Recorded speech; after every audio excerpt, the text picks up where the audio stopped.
اس کی بخشش فرما دی، گناہوں کو بخش دیا. اس واہ کے گناہوں کو سبحان معاف اللہ. کر دی. میرے سبحان کہنے کا مقصد یہ، جب ایک کتے پر رحم کھانے سے اللہ کریم ایک ایسی عورت کو جو بدکارہ تھی، فاحشہ تھی، اللہ اسے معاف فرما رہا ہے، تو ناظرین و ناظرات، سامعین و سامعات، ہم نبی پاک کا کلمہ پڑھنے والے ہیں. اگر ہم دیکھیں کہ ہمارے ہمسایوں میں کوئی بھوکا ہے جس نے سحری نہیں کی ہے، واہ. جس نے افطاری نہیں کی ہے، جس کے گھر میں علاج معالجے کے پیسے نہیں ہیں، ہم اپنا فطرانہ، اپنی کچھ صدقات، کوئی خیرات، اپنی 4 کھجوریں کم کھا لیں، اپنا کھانا کم کر دیں اور کوشش کریں کسی غریب کا پیٹ بھر جائے. کسی اور کے ہاں ہم دیکھیں تو جب سبحان ہم اللہ. انسانی ہمدردی کریں گے، یہ 100 کروڑ نفلوں سے بھی اونچی بات ہے کہ جب ہم انسان کے ساتھ ہمدردی کریں گے، یہ ہماری ساری ان کمزوریوں جو ہم سے عبادت میں کمزوریاں ہو گئی ہیں نا، وہ کمزوریاں خدمت انسانیت سے جو ہے نا وہ کمزوریاں دور ہو جاتی ہیں، اور اللہ تعالیٰ ناقص عبادت کو بھی قبول فرماتا واہ، ہے. سبحان بلکہ اللہ. میں تو اس واقعے سے حدیث ہے اور اس سے میں بالکل عقیدہ لے سکتا ہوں جو حدیث میں نے سنائی ہے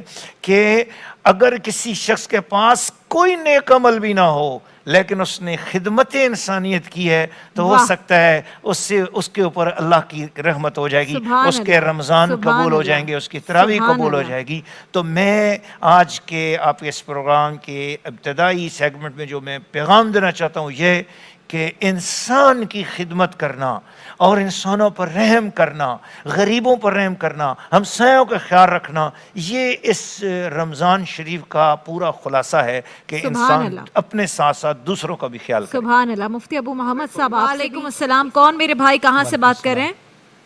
بہن میں مطلب آپ کا پروگرام بڑے شوق سے. میرا نام محمد مسکین ہے ٹھیک ہے جی، میں مانسہرہ سے بات کر رہا ہوں. جی، کہیے کیا پوچھنا چاہیں گے؟ جی میں یہ پوچھنا چاہتا ہوں مطلب یہ کہ میں 5 وقت کے لے کر نمازی سے نماز بھی پڑھتا ہوں، ٹھیک ہے اپنا مطلب حاجت بھی مطلب اللہ کی کرمنازی سے میں پڑھتا ہوں، ٹھیک ہے. لیکن پھر بھی میں جو کمائی کرتا ہوں تو اس میں تھوڑا سا مجھے کٹ ہو تو پیسے کی کوئی بچت نہیں ہوتی. کوئی ایسا وظیفہ بتا دیں گے تاکہ اللہ تعالیٰ اپنی کرمنازی بالکل ٹھیک ہے. ایسی دعائیں ہم پوچھ لیتے ہیں اپنے علماء کرام سے یہاں پر، جس سے آپ کی روزگار میں اور آپ کے گھر میں کچھ برکت ہو سکے. یہ وہ لوگ ہیں ظاہر ہے، قرآن سے کچھ ایسی دعائیں اگر آپ پیر صاحب کچھ بتانا چاہیں. بسم اللہ الرحمن الرحیم. نبی پاک صلی اللہ علیہ وسلم کی خدمت میں ایک صحابی حاضر ہوئے کہ یا رسول اللہ، میری صلی اللہ علیہ عمر بھی صلی اللہ علیہ ایسی ہو گئی ہے کہ اب میں کمائی نہیں کر سکتا. ایک ہی میرا بیٹا تھا، اسے دشمن اغوا کر کے لے گئے ہیں، اور اس کی بوڑھی اماں ہیں. ہمارے گھر میں کچھ نہیں ہے اور ہمارے حالات بڑے تنگ ہیں، برکت نہیں ہے. اللہ کے پیارے محبوب زندگی میں پہلی بار جلال میں دیکھے گئے.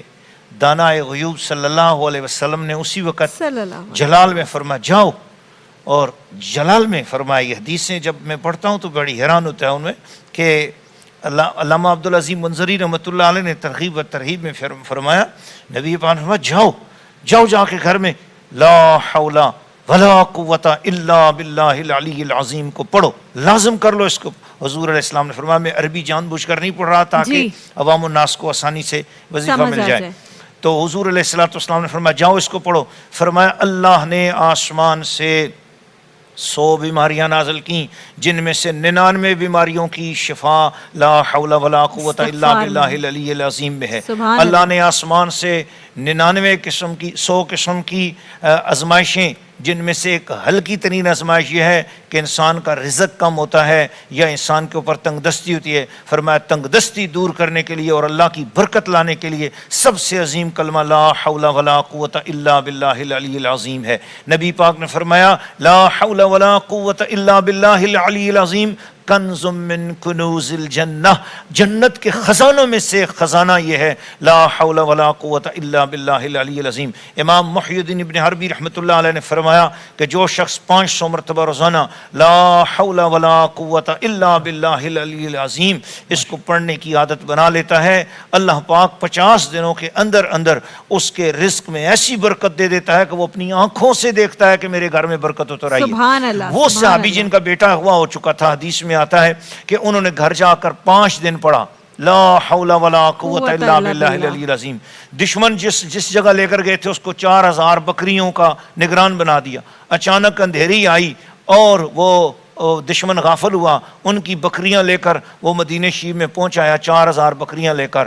تو جب بچہ 5ویں دن 4000 بکریاں لے کر پہنچا تو وہ تو حیران ہو گئے کہ ہمارا بچہ خیر خیریت سے مڑ آیا، ساتھ 4000 بکریاں لے آیا.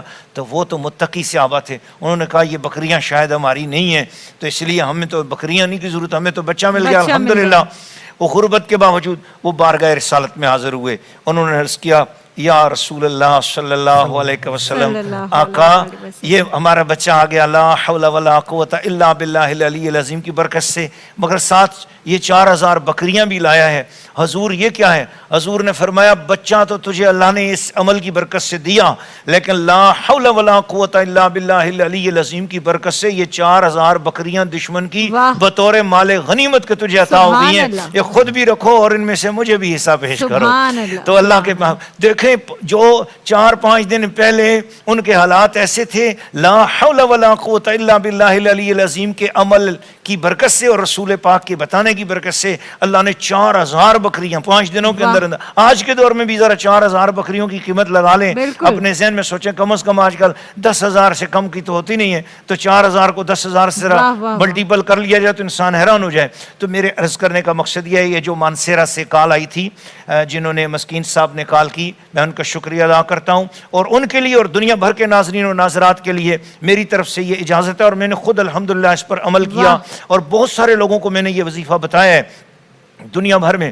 الحمدللہ میرا اپنا جو یوٹیوب کا چینل ہے مفتی عارف شاہ اویسی، اس میں بھی آپ کو یہ وظائف مل سکتے ہیں الحمدللہ. اور میں نے پورا قرآن پاک کا جو درس اور تفسیر دی ہے، میری اپنی آواز میں تلاوت ہے 1-1 رکوع کی، اور اس کا ترجمہ کنز الایمان ہے، اور اس کے ساتھ 1-1 رکوع کی تفسیر ہے. پورے قرآن پاک سن 2012 میں نے ریکارڈ کرایا تھا. اس طرح ساؤتھ افریقہ میں نے پورا قرآن پاک ترجمہ تفسیر کے ساتھ پڑھایا. میری امی جان الحمدللہ عالم اسلام کی وہ عظیم الشان خاتون ہے جنہوں نے اپنے ہاتھ سے 17 مرتبہ قرآن مجید لکھا، اور قرآن پاک اس طرح پڑھتی تھی، ہر آیت پڑھ کر ایک سجدہ کرتی تھی. جس دن قرآن پاک کی ان کی آیات ختم ہوتی، پورا قرآن پاک اس میں 6236 آیات ہیں. عوام الناس میں مشہور ہے 6666، یہ غلط ہے. قرآن پاک کے اندر 6236 آیات ہیں. جس دن قرآن پاک ختم ہوتا میری ماں جی سرکار کا اس دن ساتھ 6236 سجدے بھی ادا ہوتے. ہم اپنی امی جان سے عرض کرتے ماں جی اتنے سجدے کیوں کرتی ہیں؟ ماں جی نے فرمایا 14 سجدے تو وہ واجب ہے نا، وہ تو قرآن پاک کی آیات کی تلاوت واجب ہیں، لیکن میں ساتھ شکرانے کا سجدے کرتی ہوں کہ میں اجمی ہوں اور مجھے اللہ نے عربی قرآن پڑھنے کی عزت عطا فرمائی ہے. تو حویلیاں ہزارہ میں میری ماں جی سرکار کا مزار مقدس ہے الحمدللہ.